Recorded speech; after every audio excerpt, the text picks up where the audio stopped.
Welcome to the Starting Over podcast. I am your host, Edward Shelton, aka Dark Logos. And this is the show in which we look at the strategies, tactics, and mechanics behind the game of Heroclix. Oh man, it's sort of cold right now. I turned off one of my heaters so that you can hear me properly. So you most likely can guess that I'm in Topeka.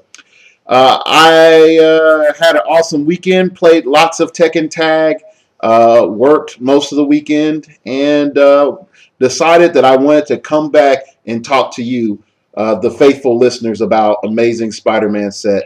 And with me, I have a very awesome guest that has been on the show, Mr. Alex Avila. Please say hello to the nice people. What's up, faithful listeners?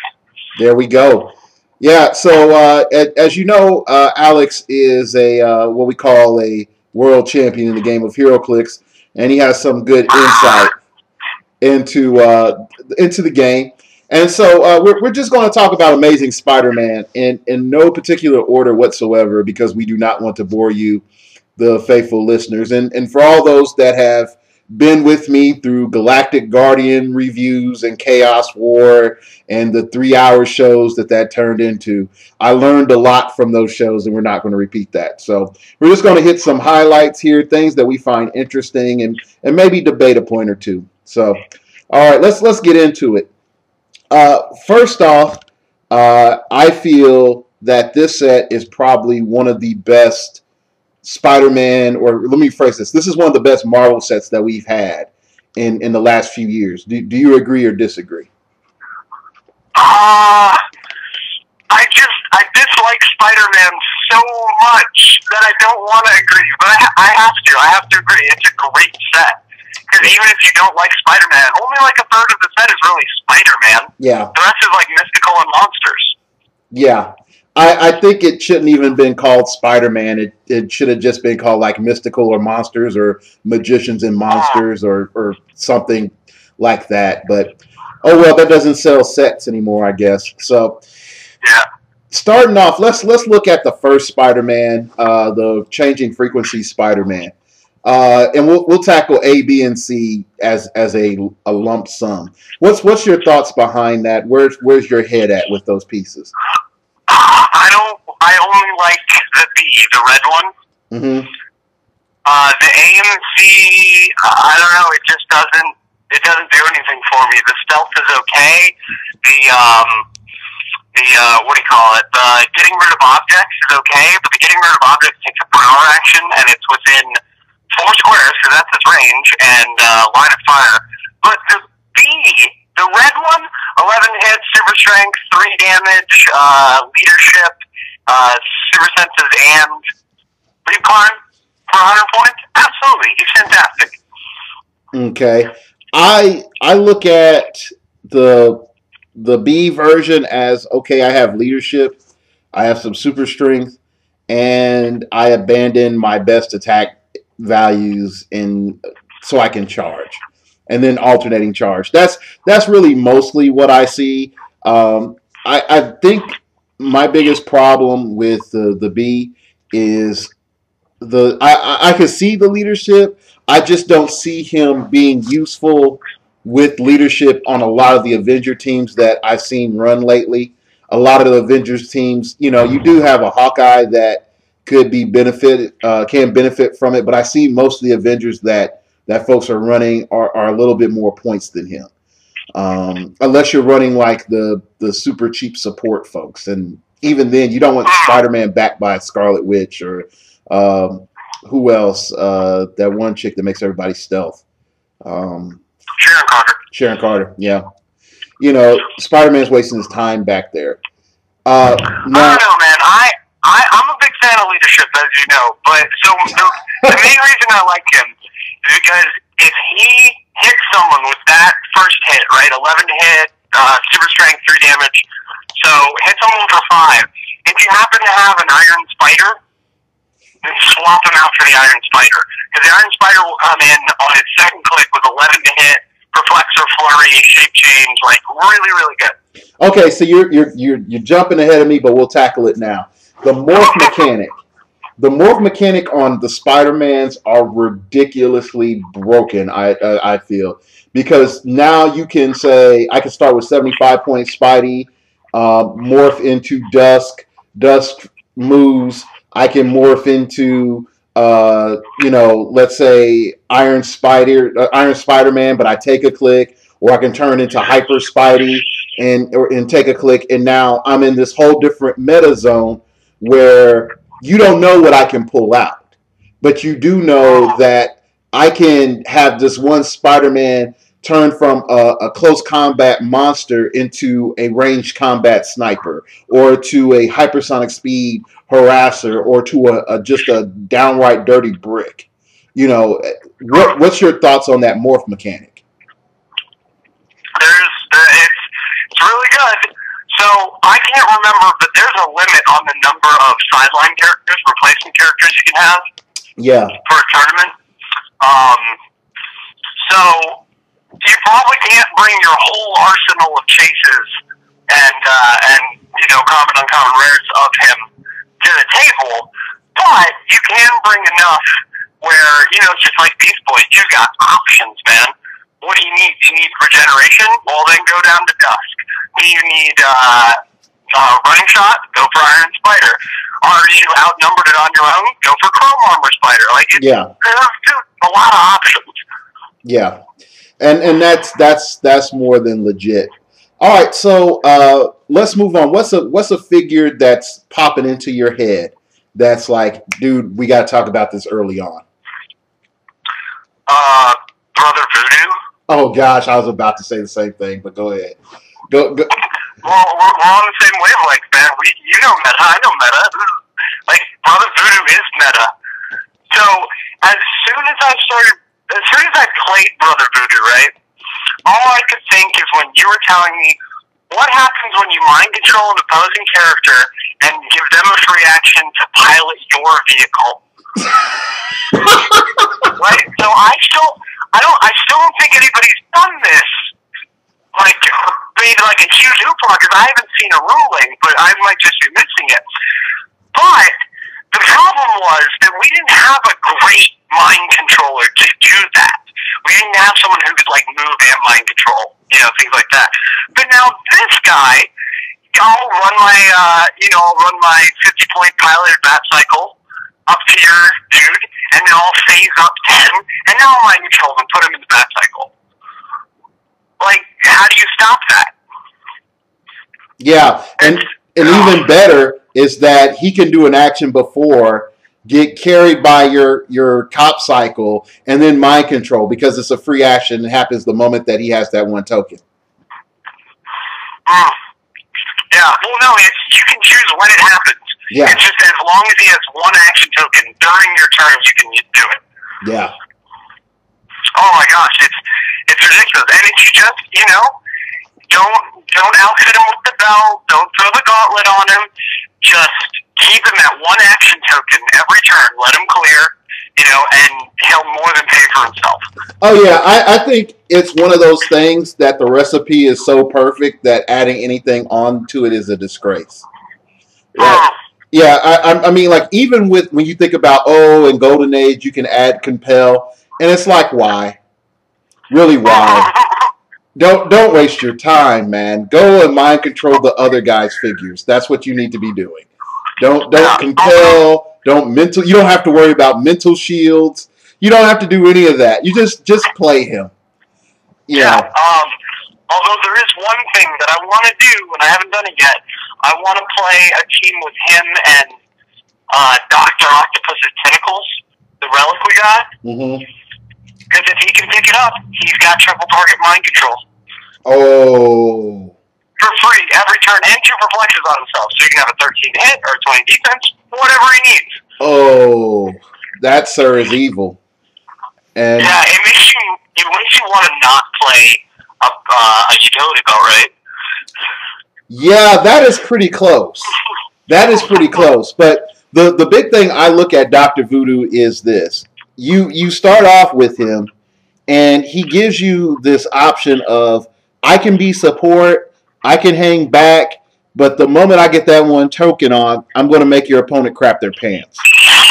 And it's brutal. Yeah, and I think the big fact that the meta has not seen the value of mind control in a long time since what? When's the last time we had a mind control that's really been threatening? What was that? Last time I was really afraid of one was Arkham Asylum, Dr. Destiny. Okay, Dr. Destiny, Ultimate Professor X, Karma. I think it was Karma. She's like Karma from Fantastic Forces, and she was just cheap 11 attack mind control. No one really got behind Empath, even though he was pretty good. But now you have he's amazing. Yeah. So, but you have Brother Voodoo all of a sudden comes on the scene. He has this baller mind control. Okay. Plus, he has that fire and smoke where Brother Voodoo can use poison in smoke cloud. Characters adjacent to him may use smoke cloud as a free action. Okay. So you can get like tons of smoke cloud out. So your Batman people are happy. Okay. He has all the new super awesome keywords like, Howling Commandos, which will allow him to heal other Howling Commandos with his awesome 10 attack. He has Heroes for Hire. He has so much to offer. I don't see why people are sleeping on him and why he's $12 on eBay. And he's Shield. He's Shield on top of that. So, yeah. Oh, yeah, he's Shield. My only complaint about his keywords, and this is probably a comic accurate thing, and that's so I'm not really complaining, is that he's not an Avenger. Because you know who I want to pair with him? Who? Oh, Morgan Le Fay. Morgan Le Fay. They were best friends. Oh, gosh. But, I mean, like, if you look at him, if you look at Brother Voodoo, overall, he has Prob, then he goes into Perplex, a steady 3 clicks of 10 attack, and he ends up at a 9. His defense starts at an 18, and he drops down to a 16 with combat reflexes. I mean, I don't see a problem with him. And then, if you want, you can get him to stealth. There's nothing wrong with him for 79 points. Yeah. And for the majority of his dial, he has an 11 to hit probability control for that mind control. Yeah. So, yeah. I picked mine up on eBay as soon as I could. I paid my $12 and had no buyer's remorse. And it's going to be waiting for me in Kansas City when I get home. Nice. Yeah. Okay, I know we can be on Brother Voodoo all day. What's the next person in your mind, sir? Well, let's stick with the primes. Because there's only one other prime I really want to talk about. We can talk about Hot Problem if you want. But Alyosha Craven is pretty brutal. I will say this, and I know a lot of people are going to look at me crazy or stare at their screen. I think Hobgoblin, the prime Hobgoblin, is a little bit overhyped. I don't think that he's this grand offensive messiah that everyone's painting him out to be. But we'll talk about that later. We got to keep a listenership on their toes. So go ahead. Let's talk about Craven's child. Okay, so do you just want to hear the combo we've come up with so far? Hold up. I got to give a disclaimer. If whatever combo you come up with, I end up using it, and then people get very mad at me. Because from your head was birthed the child of Magog Charge Flurry. So we've already seen how the world has been rocked by Magog Charge Flurry. So is this something on that scale, or is this a little bit not as strong? Oh, no, this is possibly worse than Magog. Then, dear sir, please tell us all. Okay, so this is brutal. So you pair Alyosha Craven with, okay, mind you, I'm going to do this. I'm going to deal you 12 damage, moving 12, with 150 points. That's what I'm going to do. I'm going to take Alyosha Craven, Pterodactyl Beast Boy, go ahead and slap the belt onto Pterodactyl Beast Boy, and he's already indomitable, so if you don't want to, you just have to pay 8 points for it. No biggie.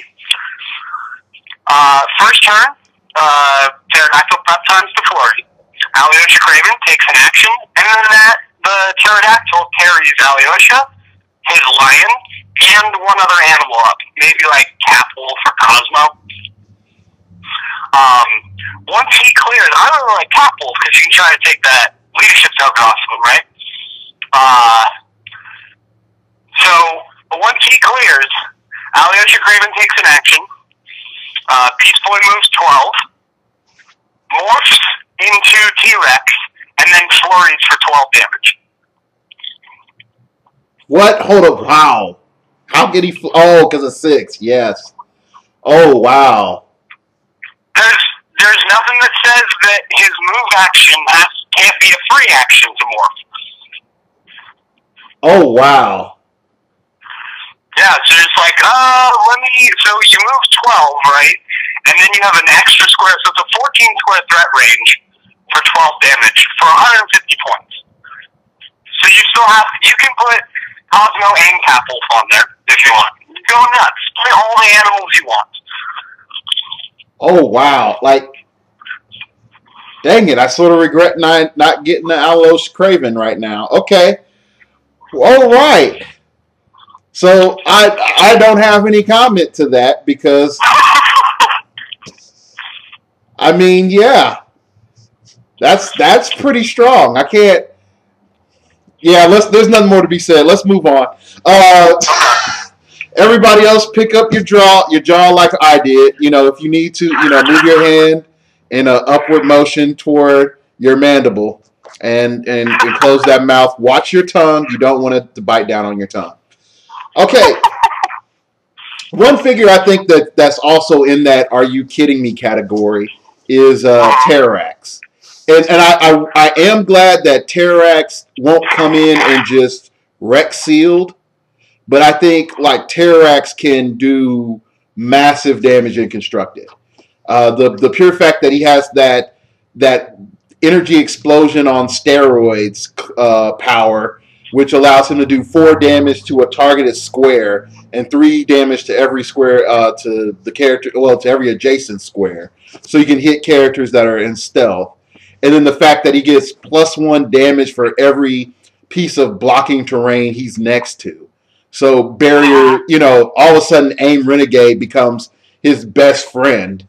Oh, you had the same thought. So each hypersonic speed and shoot for 8, right? Yeah. Oh man, you're so good. I don't have the show for nothing now. Once again, you put me in my place and show me that you know what you're talking about, sir. Yeah. AIM Renegade, and then even more so, the one piece of meta that has come up that is very frightening is double barrier and just protect Terrax. Just encapsulate Terrax, so that he can do his thing. And then when he's ready to go, you have 3 barrier out there. He shoots, then cover him up. So then your opponent has to go for the AIM Renegades because you're just protecting Terrax. They can plow through all that barrier, but they're going to go for the AIM Renegades. So that's one piece of 400, 500 point tech that I've been playing around with and talking with people on. But that Terrax is ridiculous. Sorry, go on. Oh, I was just saying that Terrax is ridiculous. So go ahead. What's your thoughts? He's quite good. What is his lower point cost? Is it 110, 130? I think it's like 160. Let me check. His lower point cost, I look at that, and what's interesting is when you look at his lower point cost, you actually could say, like, I'm going to pack 1 perplexer and maybe 1 probber in the barrier piece. And in doing so, now I perplex up my attack to an 11. Yeah, it's 140. It's 140. So I perplex up my attack to an 11. I use, the barrier piece. Now I have 6 damage, 11 attack, running shot, psychic blast. So he could just running shot, put up the barrier, running shot into position, 11 attack, and bam, 6 damage automatically. And what's ridiculous? Yeah, absolutely. Yeah, I mean, and what's really ridiculous is that for less than the cost of a perplexer, you do more damage with a barrier than you could with 3 perplexers. Yeah, the AIM Renegade turns his enhancement into triple enhancement.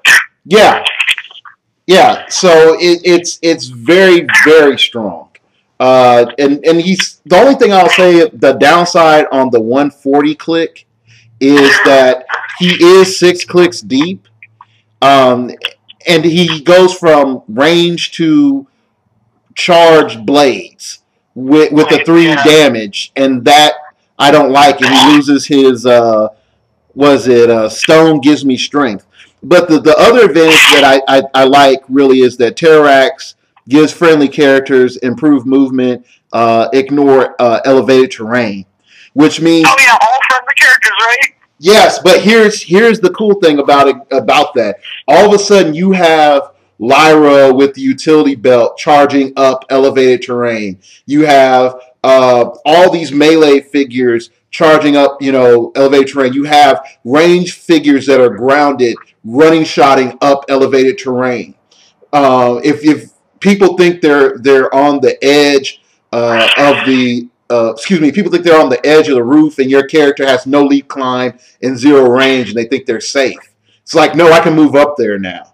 There is so much fun stuff that you can do with that, and then you can also add on other improved movements that other character might have. So if they have improved movement, ignore characters, bam, that's great. Now you add that on. Oh, that character has ignore hindering terrain, so you ignore hindering terrain in elevated terrain. There's a lot of good stuff just by having Terrax on your team. Yeah. With that, let's go to another person who has both those things you just mentioned: improved movement, elevated, and hindering. Let's talk about Spider-Man 2099. Oh gosh, at what point value? 160 So, or 80? He's very good at 160. Everyone loves him at 160, and I'm really happy that fans of Cosmic Spider-Man get him back, but in a way that won't make everyone who plays against him angry. Mm-hmm. And you pay the appropriate amount. I think paying 80 points for those 3 clicks is fair. But I love him at 80 because he's the 88-point Batman for this set. Like charge blades 11, little outwit sprinkled in there. Oh, he's excellent. Okay, I agree. I bought mine on eBay, and then pretty much people, you're going to get a rundown of what I bought on eBay, and so you can line up your purchases accordingly if you want to or not. So hey, I'm not going to hide from the fellow listeners of what I bought, but the big thing about the 2099 Spider-Man, I think that is I wouldn't say game changer with him, is that well first off, the big positive, and this sounds weird why I would say this is a positive, he is not part of that whole morph mechanic. So it makes him very lean. And a lot of people don't really appreciate as much anymore what lean means for your team building. For the pure fact that WizKids was nice enough to give us 2 dials and that we weren't stuck with the 160 version means that we got this very, very highly offensive 80-point character with Spider-Man TA, improved movement, and the ability to just charge in there and hit with blades and be able to survive with combat reflexes. Yeah, go ahead. Excellent. And like what this could mean for clicks building, this is the first one of these we've seen, right? So they're kind of just testing the waters with a reverse double cost to trigger, where the clicks are at the end instead of the beginning. Yeah. It's such a great idea, right? Like you can do a Hulk that you play as just Bruce Banner, or you play him as the Hulk. And he starts as Bruce Banner, and then he gets hit and gets angry, and has a stop click in the middle of his dial. Like, it's a great idea. Yeah. The other thing I would say definitely about this Spider-Man where it's really interesting is you can pretty much push and get your same results. Like, you push into Outwit, you can push again and have Outwit, push again, go into Flurry, perplex up your attack to 10. Your stats are pretty much the same as they were on Click 2. Like, all his dial is good. Your last click, you're sort of like, oh shoot, where's the medic? Where's Donald Blake, my friend? You know, the Exiles keyword I think is very appropriate for all those people that love Exiles. Scientist and Future, I'm not too keen on. Spider-Man Family, that's nice, but he's not broken keywords. He's not automatically like I have everything Spider-Man should have. He works out in my opinion for just good solid team building. Uh, Yeah, and he's Spider-Man ally, right? yes, he is Spider-Man team ability. Yeah. So play him with 88-point Batman. Copy Batman ally and just have a blast. Yeah, and have a blast, pretty much. Okay, let's move on to I think where I've had a lot of conversation with people on personally, and then also from emails. Let's talk about Dracula because Dracula has been getting this weird press lately because people are saying, yes, I like the fact that he can heal back up, but I need to get him into position. But the moment that he gets on his first 3 clicks past his starting line, that's when I need to be afraid of Dracula. But I can kill Dracula before he gets to those 3 clicks. What's your thoughts? What's in your head with Dracula? Well, I've only seen him in Sealed, and in Sealed you can't play him with a mole man. Because when you can play him with a mole man,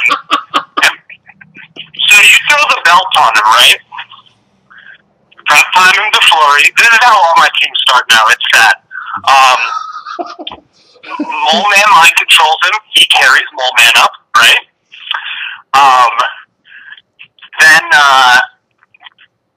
Then if they're dumb, he's in stealth. And if your opponent is dumb enough to get within his range while he's double token, you mind control, charge, flurry. Hey, now I'm on imperv probability control. Thanks, buddy. Yeah. Yeah, and you still don't turn the dial because he didn't take a power action. He didn't do an action that turn. It was a free action granted by mind control. So you still have your flurry. Yeah. Yeah, so you still got your 20 defense. Yeah. You're like, and as soon as, and now I clear, and if you're not out of my way, next turn I'm going to do the same thing. Yeah. I think for me the biggest issue with Dracula is we are seeing this resurgence of melee does not suck, which I have to give WizKids credit for because they are making solid attempts of making melee viable alternatives to cheap range. At the same time, when I look at Dracula, I'm like, ooh, the entire time I'm praying, it's like, please don't have Psychic Blast. Please don't have Psychic Blast. Oh, you don't have Psychic Blast. Okay, please let me get in range. And then once you get there, you're hoping that you can get a lot of things off. And I feel that while Dracula is strong, at the utility belt, he becomes exponentially stronger. And add Mole Man, it gets ridiculous. I'm not even going to front. Mole Man is going to be the most hated figure to be seen in the next 3 months. But even with all that, I keep feeling like there's something more fiercer around the corner. I keep having this feeling like, man, that other shoe's going to drop that's just going to, be the garlic and cross and, silver bullet, add in anti-mystical object here to Dracula. Well, wait, we already have the anti-Dracula bullet. Oh, Blade Blade. for 85 points. Who blazes him and does like minimum 4. He's like, what up, Dracula? 1, 2, 6, 7, and call me in the morning.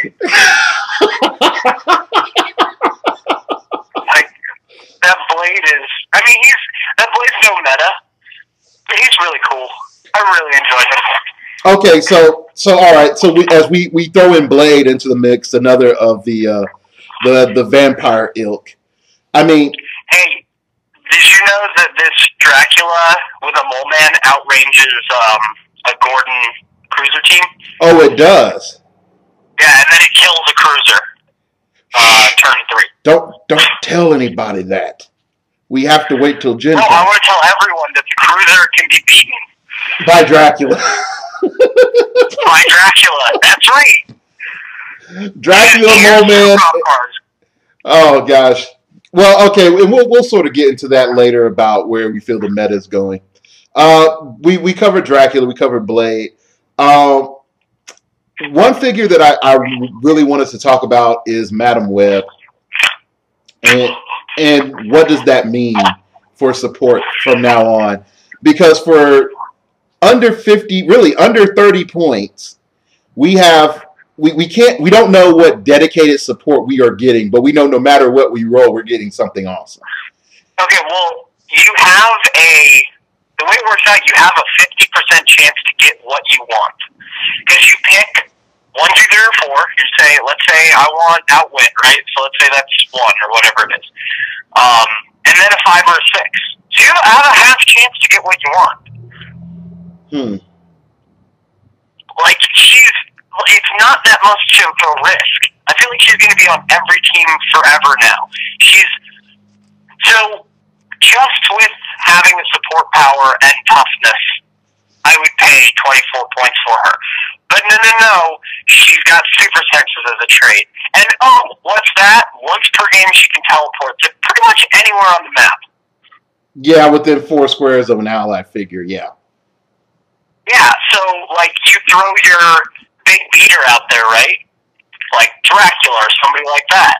And you can't get your prop into position at the same time because you don't have another TK. Problem solved. Boom, she's right there next to him, ready to prop control or outwit for him before it happens. Yeah. Get rid of that nasty super senses. Yeah, the other thing that I think is with Madam Web, it's heed my words. That whole pick a number, if it comes up twice, it's +3. If it comes up once, it's +1. You know, and you were saying about, always pick number 2 in our private conversation. But the issue with that is there's no, it doesn't say as a free action. It just says before an attack. Yeah. And it's like, you're kidding, right? Like I could just do this over and over and over and over and over again during a turn. And the way that it's worded, and I know it's going to get errated to being a free action, I expect, but who knows? This may have been as designed. But I think that's how it was supposed to be. I think it's supposed to be better and worse than probability control. You do have a point on that. Wrong.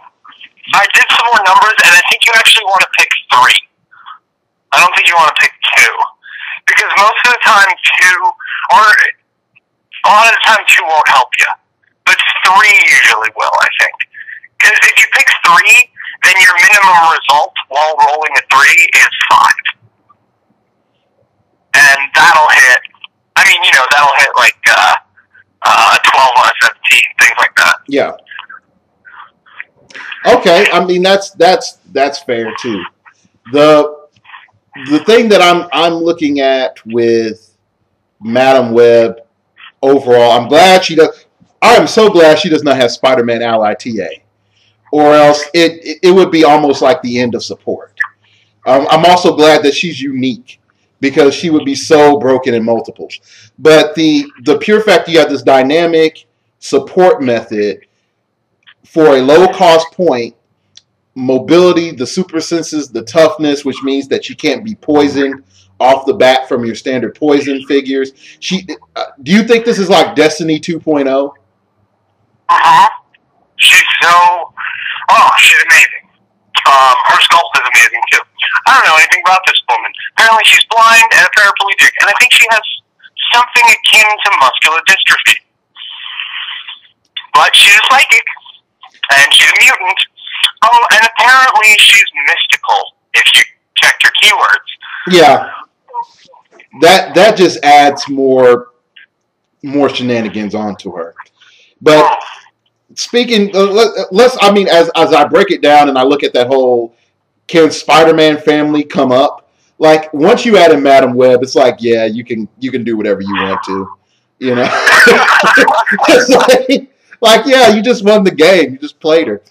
But you know, that's just how I feel right now. I think Madam Web is a bit strong. Going on to that mystical vibe that I'm getting from the conversation. Let's talk about some other mystical characters that seem to be hitting hard on the radar.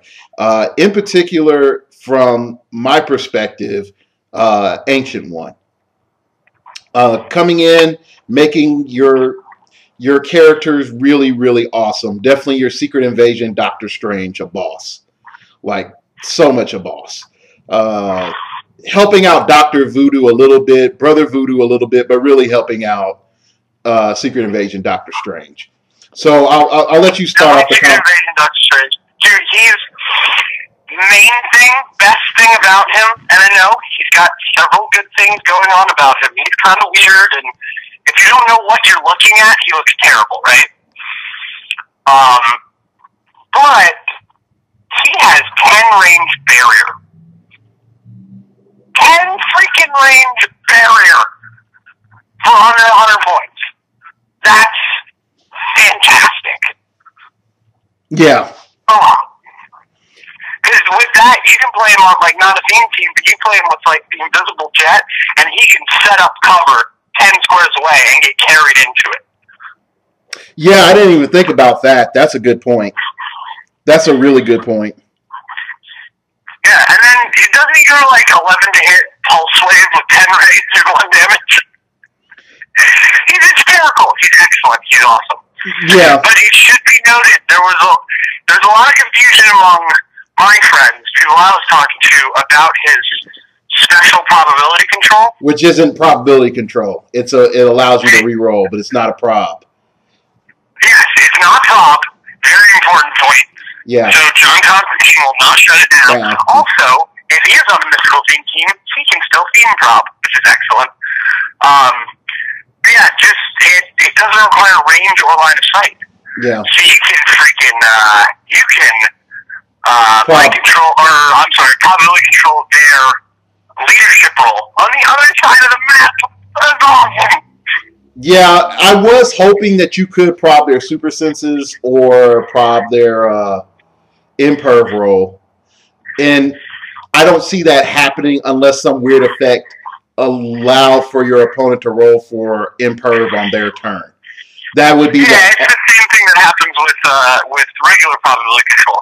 Those rolls technically could be probbed, but the number of situations where it can be probbed are, 1 in 1,000 games you'll see that happen. Yeah.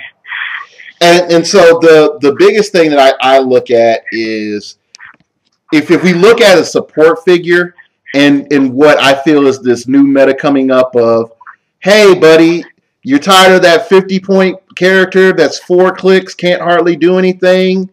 Hey, 20 more points, you get something a lot more baller. Like, you are now Sorcerer Supreme, where pretty much he gets enhancement. So he sits next to Strange and Wong and whoever else he wants, and he can just use enhancement. It says when Ancient One is KO'd, choose a friendly character with the mystical keyword and 150 points or less. So guess what? Bare Mortal can't be Sorcerer Supreme. Character modifies their combat values by +1 this game.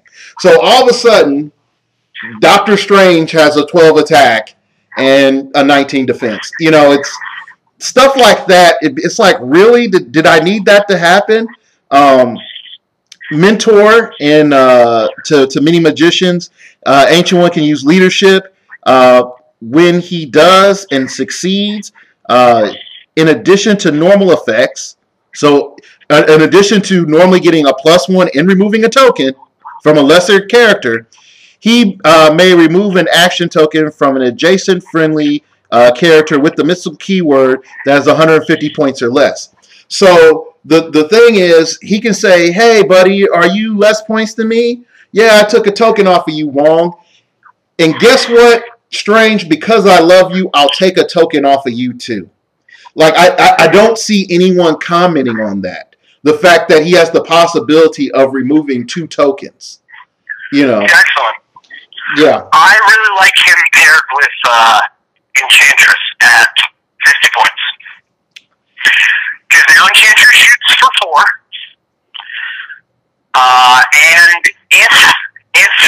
he dies and you don't have another mystical character or something, if she's still top dial, her with +1 stats is phenomenal. And you're talking about Enchantress at 50 points, correct? Yes. Yeah. How about Ancient One? Excellent. How about this? David Kane, Enchantress, Ancient One. All of a sudden, your day just got really annoying. Oh man, your Enchantress is like, hey, let me shoot you for 6. I'm a 50-point character. Is that cool? Yeah. Amazing. All right. Move on. What's another figure that is now in the forefront of your mind, sir? I gotta keep going mystical, man, because we haven't talked about him yet. Blackheart. Oh, come on.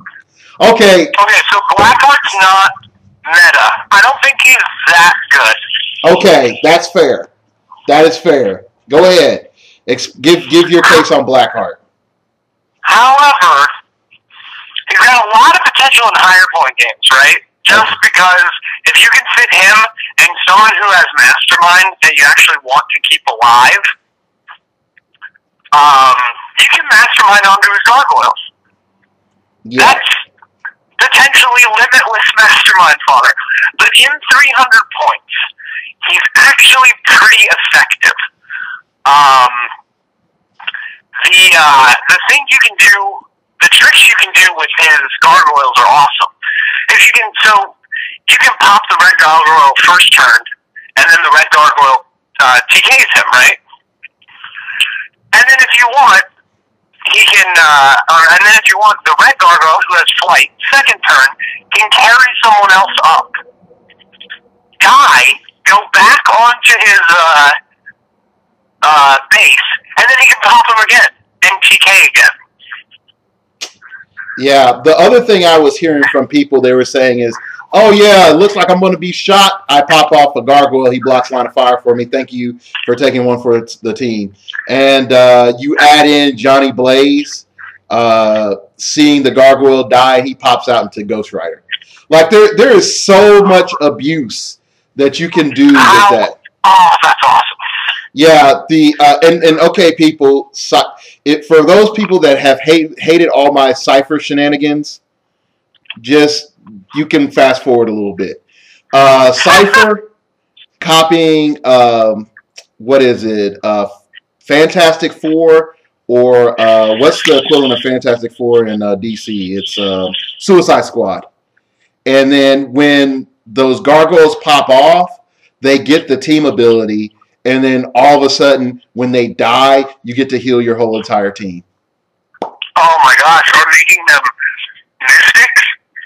Oh yeah, that too.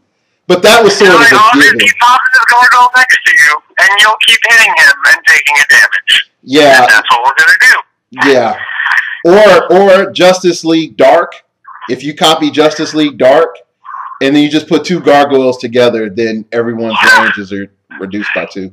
That's awesome. So anyway, so my favorite thing with him so far is Blackheart, Wasp, and Belt on Wasp. 10-point Belt on 77-point Wasp.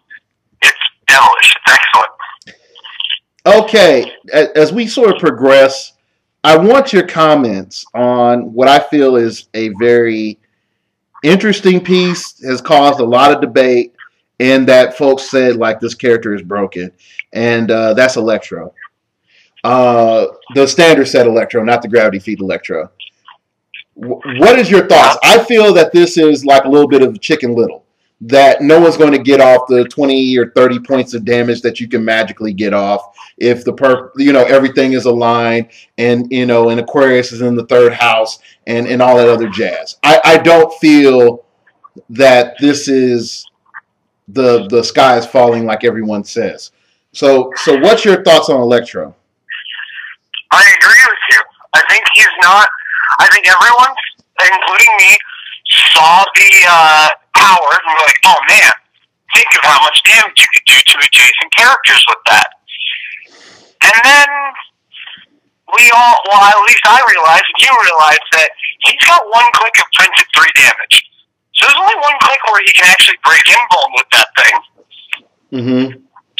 And then he's relegated to pinging people with toughness he's not good. He's too many points to be a main or to be. He's just too many points for what he does. But he's really interesting. He's kind of cool. My biggest thing when I saw it at first, I was like, really, that much damage? You know, many times when I hear it's like, dude, if they're standing next to each other, just watch out. He could just crank out tons of damage, you know. And then when I saw the degrade on the range, and then I saw a couple of other elements, I was like, okay, like after I do all this, this character is dead, or you're going to outwit my power before it happens.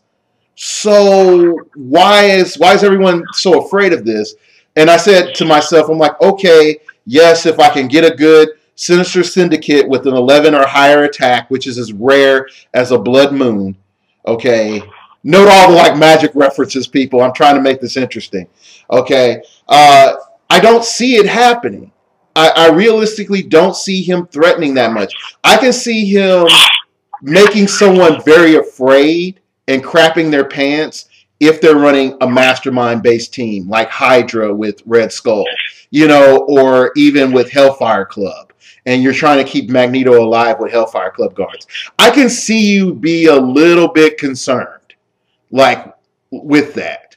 But other than that, I don't see the magical super damage that a normal game is going to give you. You know, I don't see it in a normal game you getting more than one bounce off. Yeah, and he, I don't know, dude. Yeah, he still has to hit. He's terrible. Whatever. I don't know why I'm still thinking about it. Okay. I'll do another part. All right. Let's sort of go on and let's talk about a interesting character that's had a bunch of incarnations recently, and that's Doctor Strange. And I feel that the newest incarnation of Doctor Strange really wasn't worth the incarnation. I think he should have stayed in the ether realm a little bit longer and then came out with a little better form. Starting stealth, not bad. The TK, not bad. Mastermind with Strange, I feel a little wrong with that. I don't really think he's the character that should have Mastermind. The 3 damage in leadership is sort of okay. The Midnight Suns or I think it's what Midnight Suns or Secret Defenders whole thing is okay. I'm not too much of a fan. Just okay. Just okay. You don't think it's like incredibly abusable?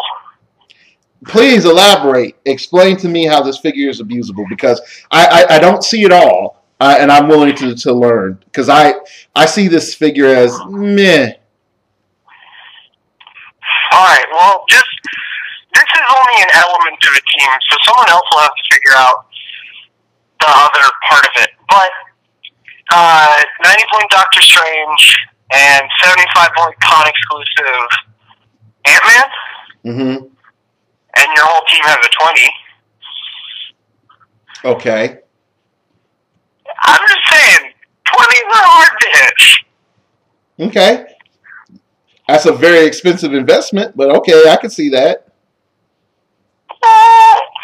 Yeah, 165. So you got, what, 135? No, I mean like financially. That's a very expensive investment.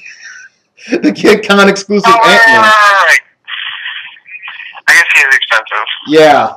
But I mean that's fair. It's still in the meta. It's still legal. I mean, hey, push to regen. If you would let me at some point in time borrow your Con exclusive Ant-Man, I promise to return them within the next 2 years. I promise. 2 years.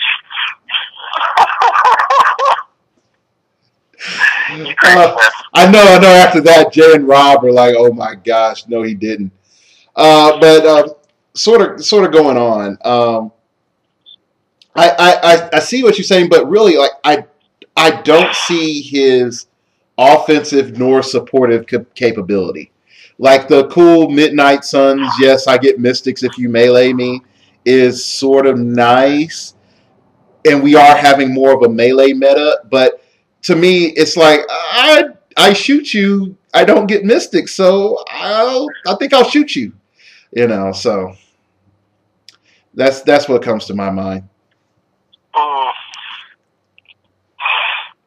Anyway. I don't know. I like the Defenders. Defenders and JSA is my favorite team ability, so I like anybody who contributes to either of those. Okay. All right. Let's go back to a little bit more Neo support. Spider Girl. Not texting everyone. Huh? The 43-point one? The one from the main set, yes. Not the texting everyone. That 41. 41. No, wait. Okay.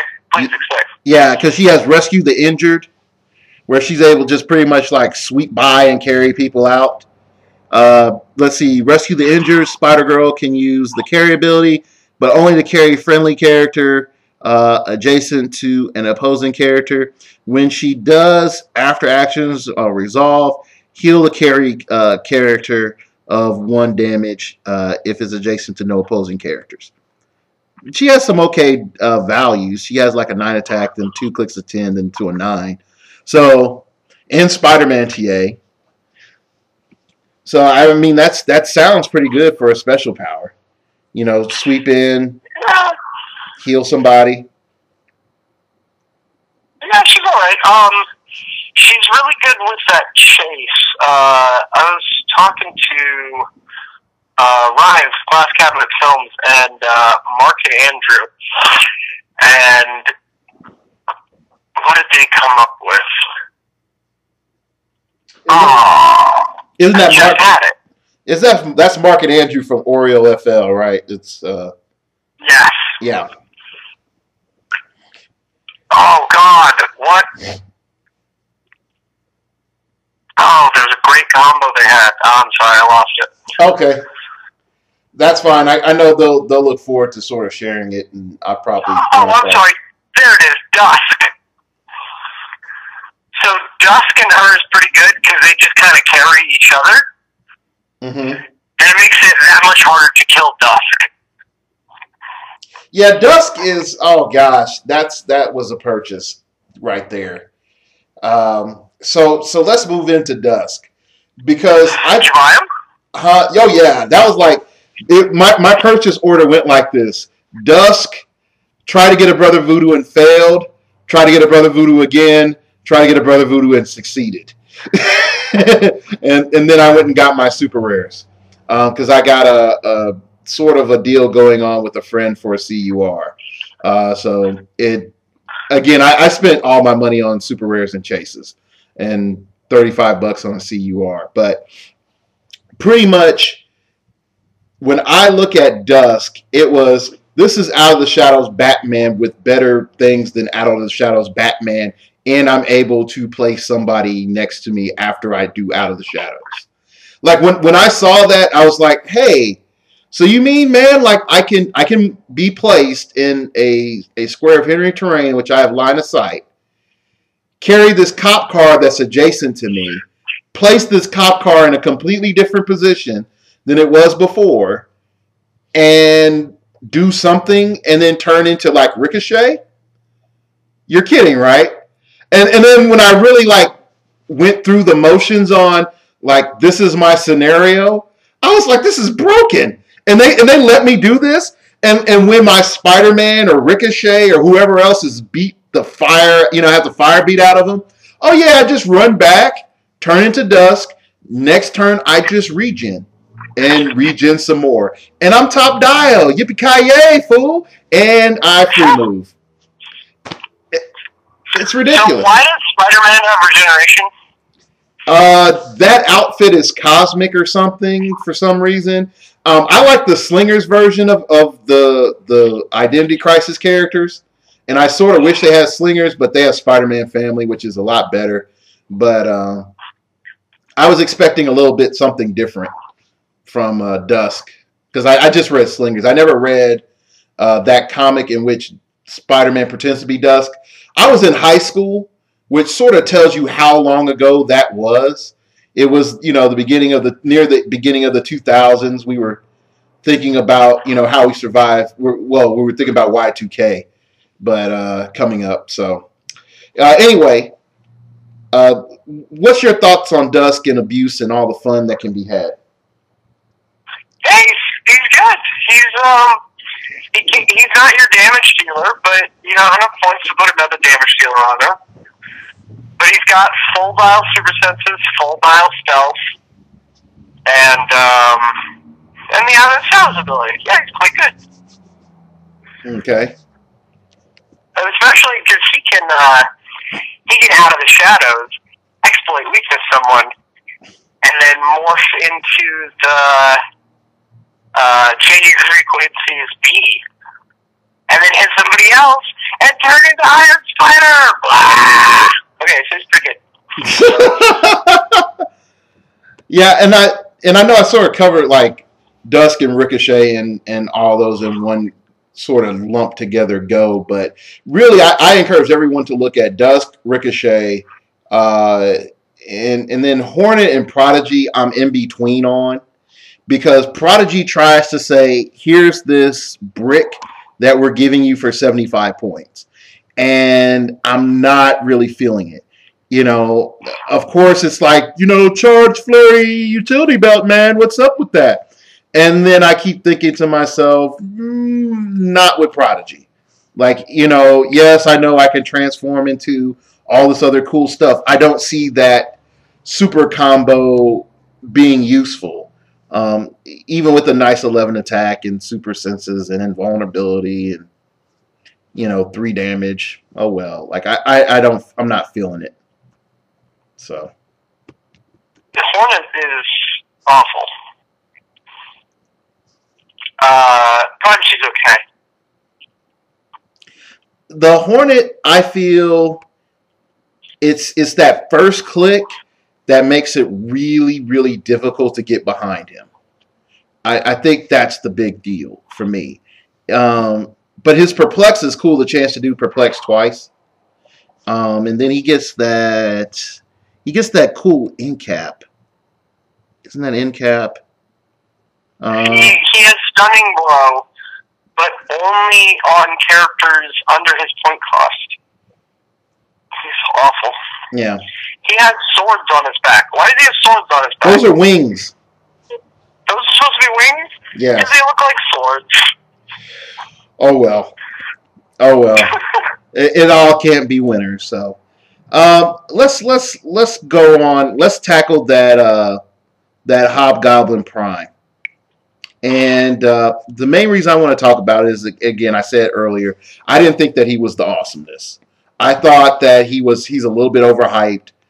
I think that there is some problems that figure's going to encounter, and it's not going to be able to overcome them. So I'll let you start off, and then we'll sort of have a dialogue. He's cheap. He's really cheap for running shot 11 hit pulse wave. Okay? However, I don't know. I agree with you. I think he's really good. I don't think anyone's broken him though yet. He's not just someone to fling into combat because he won't survive. But he does have the hand keyword, and that makes me love him. Because the hand APA is delicious, especially for a running shot attacker. Yes, and he's riding up there after the barrier from the AIM Renegade, you know, or the Ancient One, or whoever else is on your team. So I see that advantage. When you start talking about the ATA on him, I would say yes, you're almost required to do so. But once you do so, you start putting him into that point category in which you're starting to compare him to those low 100 attackers from DC 10th and Marvel 10th, and even some of them, you know, going back to Chaos War. And I would say, ooh, I'd rather have them. You know, I'd rather, you know, spend a few more points and get, what is it, Kang. Not Kang, crap, I forgot his name. He's from Captain America. Running shot, pulse wave, 4 damage. Masters of Evil. Crap. When you have 100 figures in your head, people. Claw. Yeah, I'd rather have Claw or various other pulse waivers to come in and just do damage. The end cap is nice. Yes, it can add a little bit of sneaky additional damage, but I don't see if I have to front him on my team, I'd rather just pay for a more serious running shot pulse waiver. I suppose. Yeah, he does get outshined by like 160 point Brainiac. Not everybody. Well, let's be honest now. Let's be real. There's a lot of characters that get outshined by 160 point Brainiac. Like running shot for 5 damage with a pulse wave. That's really hard to compete against. 76 points less though. Yeah, there are a lot of points less. But I mean, even still, that's tough. Really, that Brainiac is overcosted because the Superman TA is. Oh gosh, there's so many words I have for it that I can't say that are not good words. So anyway, let's move on because I think we pretty much mutually agreed that this character is a little bit overhyped. And yeah, he's good, but he's not the prime to look at from the set. Yeah, and we pretty much agree. It's pretty much Brother Voodoo is the prime for the set. Let's look at another prime, and I know there's a lot of people that like the horror stuff, and they were really talking about him. Where is he? I think it's I forgot his name. It's that second prime. Like he's like a werewolf vampire guy. Oh, Hannibal King. Yeah, Hannibal King. Let's talk about him. What's your thoughts on him? He's not meta, but he's excellent. He's like a major upgrade on Black Queen from Batman. How so? They both have the same kind of archetype. They're both a stealthy, outwitting, shooting, indomitable person, right? Mm-hmm. But he picks up the ability to have either a 12 to hit or a 19 defense, depending on what he wants. Picks up flight and 3 clicks of charge blades exploit, and he's 28 points less. He's really good. He's also a monster, which means Mole Man loves him. I think Mole Man loves a lot of people, just like Secret Invasion. It's like, oh, they love us so much, you know. Hey, do you see that team on the Realms? 110 point Nightmare,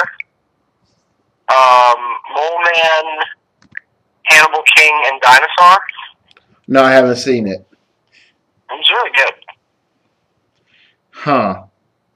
Oh, you slap the belt on Nightmare, and then you prep time him to whatever you want, probably super sensitive. And he, what does he do? Oh, he takes the pushing damage, goes to 11 to hit 4 damage pulse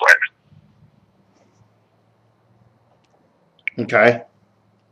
And now you can mind control him with Mole Man. He can move 14 and then pulse wave 6. Well, wow. And the team is 3 outwits, which isn't too shabby, especially since people are leading away from the gauntlet and towards the utility belt. Because you're using that 110 point version of Nightmare. Yeah. Okay, that's the key thing. So, all right, let's go into Nightmare since we're already sort of talking about him. I think Nightmare is one of those, hey, 600 points and higher, watch out for Nightmare. I think he's one of those figures that starts to really mess with you because definitely if you need to go first, because with people don't realize you can set it up where you can pick map and then let your opponent go first because everyone assumes that you can, when you pick map, that you have to go first. You don't? You do. Oh, you do? Yes. Oh, I thought you did. Either pick map and go first or go second and pick side. Oh, well, never mind. I was wrong. Learned something. Yeah, I think where I was confused at was when you deal with fixed map. When the map is fixed. Oh, yeah. Yeah. So, sorry about that. So, if I've confused... No, you're good. But you do have the option. Whoever wins the roll gets to pick either option. Yeah. You're right about that. Yeah. So what it does force the theme team players to say, or people that really need a map, is needing that map more important than being able to have, my stats be normal, map or stats. And so I think in 100, at the 110 point version in a low point game, in like a 300, 400 point game, I think he's mildly annoying. I don't think he's game breaking. In a higher point game where you can like shove him in at 110 points or even at 217 or somewhere around there he's at, I think that's when he starts becoming a little bit scary. But the moment that you hit him, he seems to sort of punk out. It's like, I had damage reduction and now I don't until I'm about to die. That part I don't like. What is it? When I think it's like when your opponent takes pushing damage, you can heal him. And I think your mind betrays you. Nightmare can use Psychic Blast. The mind betrays you is okay. It's just Psychic Blast with +1 for each action token on the target. Well, it's for those you target, and you have 2 targets. So you can possibly get +3 to an attack. So, sure. So that's pretty good. So overall, I bought Nightmare, people. Do I believe he's meta now? No. But I do believe he has potential for exploit in high point games. And I think he's going to be really, really annoying. The double Nightmare scenario only applies to the Nightmare team that won map roll. So just to let people know that. All right, so we covered most of the set, or most of the high points. There's only probably like 1 or 2 other figures that I think that are of note. One is Jennifer Kale. Hello World, I have double prop. And the other, I got turned on to this from Silent Scream, so big up to Silent Scream, is a nice, very delectable monster called Man-Thing. And how Man-Thing can just ruin people's lives. So I'll let you comment on those 2 characters, and then we'll sort of look at where the meta's going. Yeah, they're excellent. So Man-Thing is great at 150 and 100 points. At 200, he's a little expensive. But if you play them together, because of her trait, for 177 points, you get an 11 to hit Psychic Blast and an 11 to hit Exploit Weakness. Both Mystics. Like, you get a lot for 177 points. In double prob if you're in the right position. Yeah, that too. Yeah. Yeah, I have to say, Jennifer Kale is what put me over on Mystics having its Phoenix moment in the meta, because you all of a sudden have a position. Yes, it's a very stationary position. Yes, it can be taken over by your opponent. Yes, cop cars can mess you up because they can take you off from that position. But if you know a cop car is coming for that position, you can set it up really well to do whatever traps you want. But for the pure fact that you have a figure that can get double prob from just standing in that spot, or you just playing that character, you have a guaranteed spot where your figures can use prob. That is a very excellent point cost. Like that's a great game effect, and I can't overlook it. For 76 points, for the cost of less than 2 probs, I get 2 probs. So. All right. So with that being said, let's look at to where we both feel the meta is going. And I know we sort of had time, talk with various people about what we thought. I really wish I had more time to talk to George and Dan before the show, but I had time to talk to a couple other people that I play with, or know from Heroclix. And the one thing that stands out right now to me is this idea of morph and what does morph mean to the meta. And before morph really wasn't on the scene, yes, Hank Pym was sort of fun, but he wasn't like super game breaking unless you're part of Push to Regen. Then yeah, he's game breaking. But for everybody else, it wasn't that. Oh my goodness, I can't believe that Ant-Man did that and he turned into a wasp and then this other thing and it completely ruined my game. Like there was none of that. It was like, oh okay, whatever.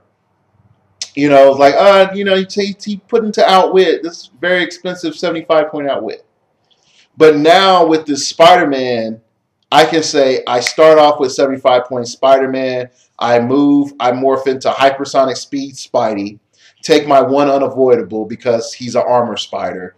Have hypersonic speed Spidey because the way I moved, I heal him up to top click. Now he's top click with hypersonic speed and 11 attack. Runs out, picks up the object, smashes this one character for a good amount of damage. Then next turn, I just hypersonic speed move out or whatever, just move away. Then I morph into Ricochet or into Dusk. Or no, I morph into Dusk. Then free move back to wherever I need to, completely away from the attacker. Like the amount of flexibility that you have with Morph, with Spider-Man, and the fact that you can raise your point cost beyond your initial investment is crazy. That I can almost double my point cost from going from a 75-point Spider-Man to a 125-point Spider-Man. And my only cost to me game-wise is I take one unavoidable damage. I think that's the biggest thing to come out of Spider-Man set. So what's your thoughts on that? I don't think it's the biggest thing, like, for meta play. Okay, cool. But, yeah, it's excellent. I love options. Like we were talking about, last night we were talking about the Chase Spider-Man, the armored one who has support top dial. Yes. And someone's saying, for 125 points, I don't want support on their dial. I want someone who's like 30 points, like Donald Blake. You know what? My main attacker has the option to support. And I really like that. Okay. Yeah, so it's all about options. And so, I mean, I agree with you. It is a big thing. And Spider-Man fans, like, I can play 3 Batmans in a game, in a 300-point game. But a Spider-Man fan can now play 6 Spider-Mans because he can swap them all. Yeah. So it's awesome. Yeah. So with that being said, where do you think the game is? Where do you think the meta is going after Amazing Spider-Man? Where do you think from Amazing Spider-Man? We have these elements. What things do you think are standing out? I think we're going into the age of mind control, sir.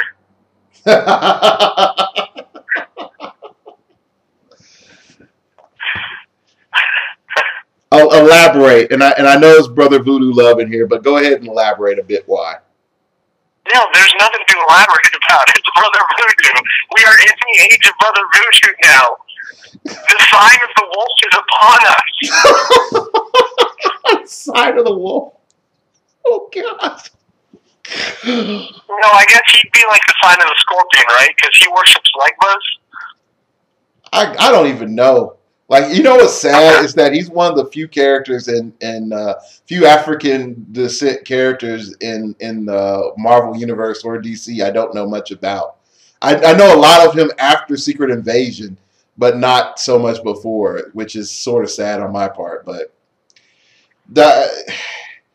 if you really when we really look at Brother Voodoo, I think what's going to be scary is he always upwardly scales.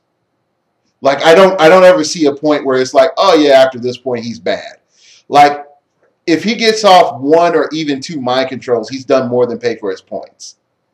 Yeah. And even if he doesn't do that, he sit back and probs and waits for his moment. He's paid for his points. The one thing that sort of threw me was I can move up Brother Voodoo and have him mind control Dormammu, and then have him empower Minion Dormammu using Power Minion on Brother Voodoo or any other character. Oh, that's awesome.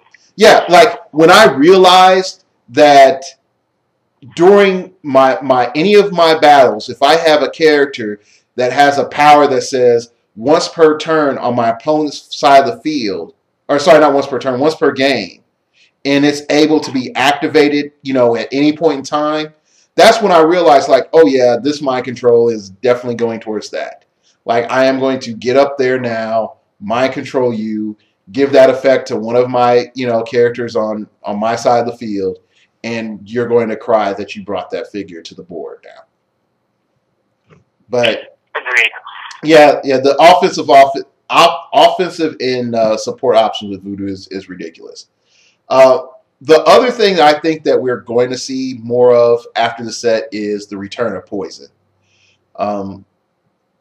If you look throughout the set, like Brother Voodoo, he has Poison.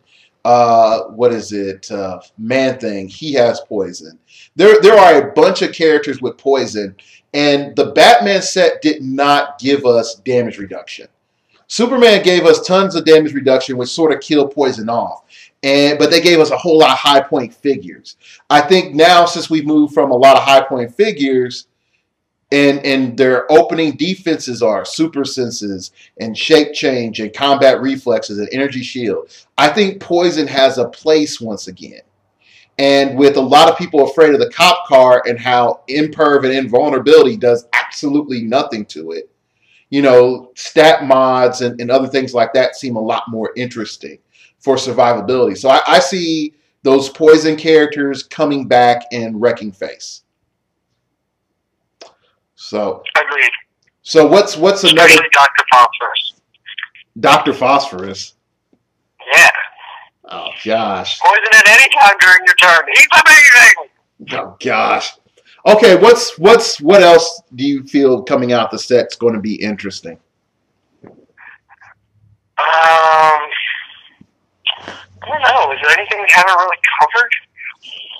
Well, I mean, just from a general meta perspective. You could just say from a general meta perspective. Like what or what's going to be on its way out from other sets. I think Mystics has hit us hard again. Yeah.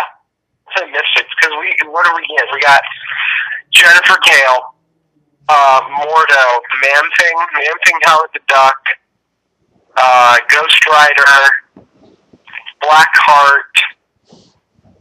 Who else is Mystics? I think Brother Voodoo is Mystic. I think Dr. Voodoo is Mystics. Yeah. Yeah, Brother Voodoo doesn't have any TA. Like, around 25% of the set, maybe a little less, has Mystics. That's a lot of Mystics. Yeah. Yeah, I will say, when you do look at it, I think that's interesting as well. And we sort of covered it. I think the utility belt will mess with that a little bit, but I don't think it's going to shut it down. Big Games is going to give you a reason to run Dormammu again if you stop, but I mean, all in all, again, you have that risk of your opponent could have Brother Voodoo on the other end. Is it worth it to give the other team a chance to get in Power Minion? But oh well. I think we're going to see the rise of mystical teams being used a lot. Definitely because of Wong, Ancient One, Brother Voodoo, Dr. Voodoo, Nightmare, a bunch of others. I think where we're not going to see any change to anti-gauntlet tech. Like, we don't see anything that messes with resource dials, which I'm sort of disappointed.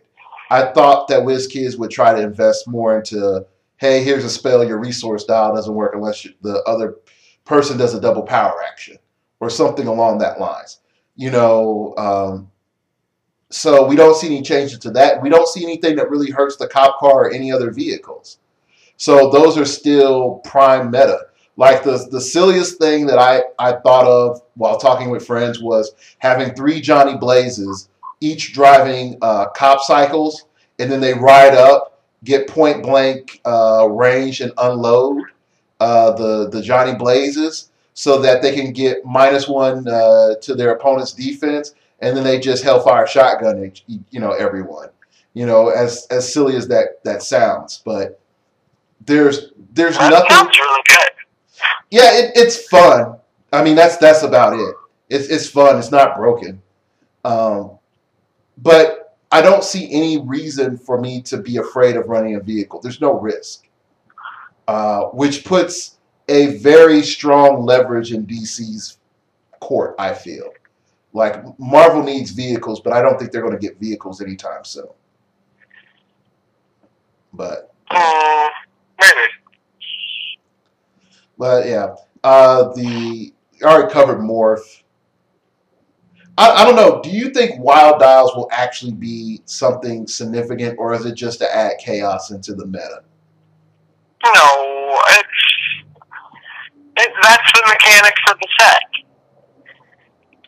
Like, every set has a new mechanic, and that happened to be the mechanic for the set.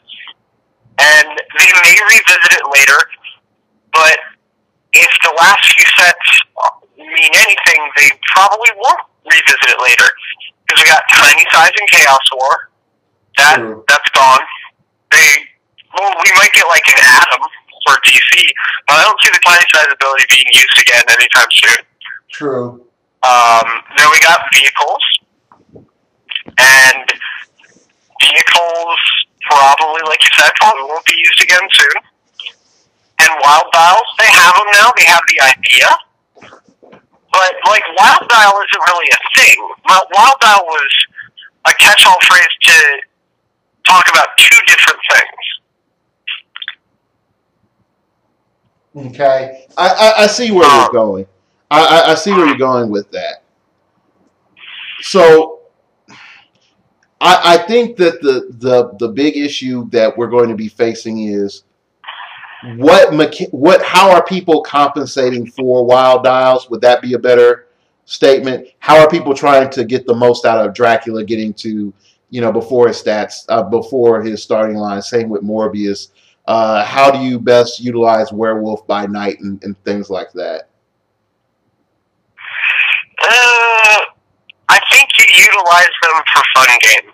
I think that's what you do. Okay. What I think also, we sort of talked about this in general throughout the podcast, is what is Mole Man's role in the meta? And I think Mole Man's role is about to be the king of the monsters. I mean, he was already king of the monsters before, but the monsters weren't that awesome. Now he has a whole lot of awesome monsters. And it makes you sit back and wonder, are we approaching Gen Con? Now, that's too high. I'm about to say Gen Con of Origin. But is he approaching everyday meta, like I can actually have to plan for Mole Man now? Like, do you think he's approached that point, or is he still in that, it's Mole Man, maybe a gimmick or two, and then, I don't really have to worry about him? No, I think you have to worry about Mole Man a great deal.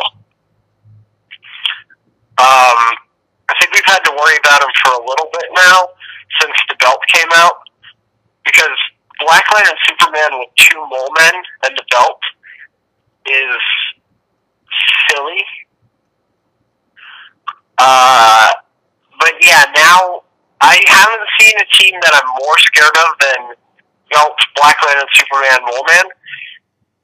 But now people have more options, so I'm sure someone's going to put something together that scares me more than that. I'm still waiting for Frost Giant Champion to come into his own again, where he can give other figures battle fury, and it's actually worth it once more. Oh, I love it. Yeah. I was just waiting. But anyway, I think overall, I don't think we're going to see the major wave changers like we've seen in Batman set or the Superman set, or even within, I'll be honest, within DC and Marvel 10th. I don't see that big, like, oh my gosh, I have to readjust how I think now. But I do feel that we're in this position where it's like, all right, it's a little bit more comfortable to play a figure over 150 points. Like I can feel a little bit more comfortable doing that now in a 300-point game, whereas before it's like you better do 20 damage, or else I'm not even going to think about you. Like you better be as good as Magog with the belt or better, or else I'm not going to think about you. You know. I think that Black Iron Superman with 2 mole men tears Magog apart, though. That's a lot of mobility, though. That's a lot of mobility and function in a very small window. Like I agree with you with that. That it does. I'll say it like this: it hurts Magog Flurry Bomb because the Mole Man team can get to Magog first. Yeah. I think that's the difference is that you can get to him first. Other than that, I'm a little leery, but I'll yield to your superior wisdom that you've displayed. But yeah, I mean overall, I don't. You give me too much credit. Yeah. Well, no, not in this case. But the one thing I will say overall from this set, I feel is this sounds stupid for me to say it like this, but it's the return of fun. I don't see people really going hardcore out for the next few weeks. Really, probably for the next 4 or 5 weeks. Because for our prize support, we have the Agamotto, the Dr. Octopus Arms, the Frankencastle, which is Frankencastle is not bad. We talk about monster teams. How Frankencastle is pretty good for your monster teams, but other than that, Frankencastle is okay. And then you have the zombie, and that sort of silliness. But we don't have anything that's meta broken for prize support, so I don't think people are going to come out looking for blood. For your No Man's Land events, yes, that's blood in the water with sharks and piranhas and tiny little things that like to go up tiny little holes and eat things from the inside. Okay, so yeah, for your No Man's Land events, it's going to be war. But for your other events, I don't see anyone bringing that hardcore stuff. I see a lot of, I brought a bunch of monsters, or I brought a bunch of magicians. I'm playing Midnight Suns. I see more of that fun than Batman teams and that being very unfun. Because now it's like, no, I must bring anti-stealth and stealth and 5 forms of perplex and outwit. So what's your thoughts on that? I hope you're right. I hope that everyone for the next 4 weeks doesn't bring a single kill you meta team, and people just have fun. Well, if I had my choice about clicks, it would be that all the time. What's funny is I'll agree with you on that. I'll definitely agree with you on that. So anyway, we've gone for a bit, people. I told you it wasn't going to be a 3-hour show, but it's an hour and a half show. So has it really been an hour and a half? Gosh. Yeah, it's an hour and a half show. So I appreciate my guest, Mr. Alex Avila, as always, coming on the show, showing. Thanks for having me. It's always awesome. He's showing his clicks knowledge. He came right after work, people. That's how dedicated he is. He didn't even have time to take off his shoes. He's like, man, I'm ready to get it in. Let's do this. Okay, so that's funny. I took off my shoes about an hour into this conversation. It's beautiful. So, Alice, do you have any groups you're bigging up? Any events that you're going to be doing? Anything that you want the good people to know about? Oh, anybody on the East Coast? I'm sure you already know Clixathon's going to be in March. And I just got the layout for it this last week, and it looks like it's going to be a lot of fun. Some good prize support, some cool events. There's 6 events that are worth playing that aren't battle royales.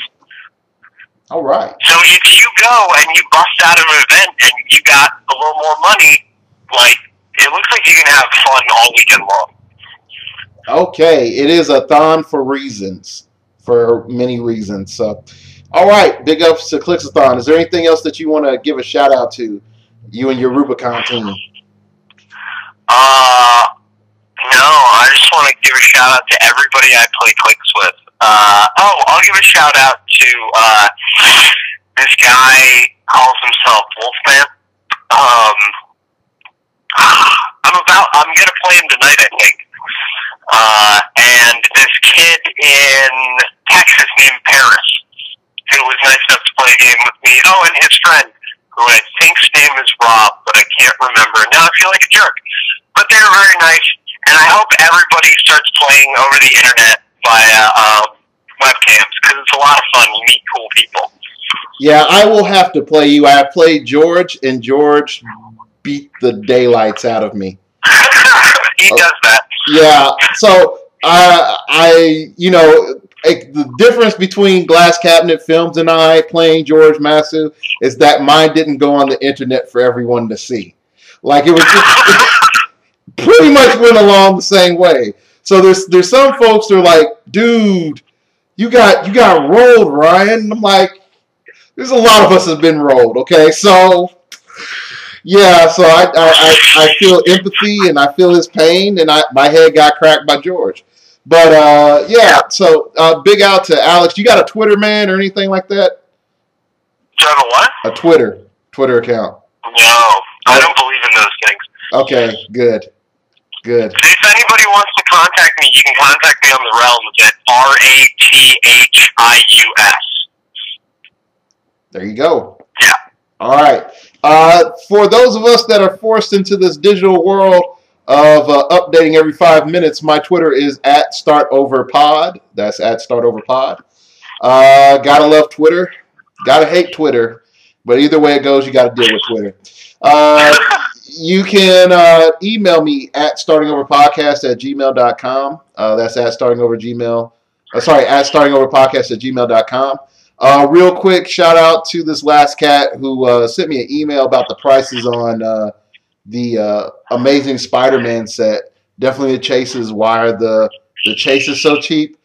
I don't think it's flooded product, man. I just think there's a lot of people that don't understand the value of the Identity Crisis stuff. And I think there's a lot of people that don't understand the value of Brother Voodoo or, shoot, even the Primes. I'm seeing Primes going for under 20. Even the Hobgoblin. I messed that up. Hobgoblin Prime. I've seen him under 25. Even That's though, silly. yeah, he's not that great, but he's worth more than that. What I do find silly is the Iron Armor Spiders going for 50 plus.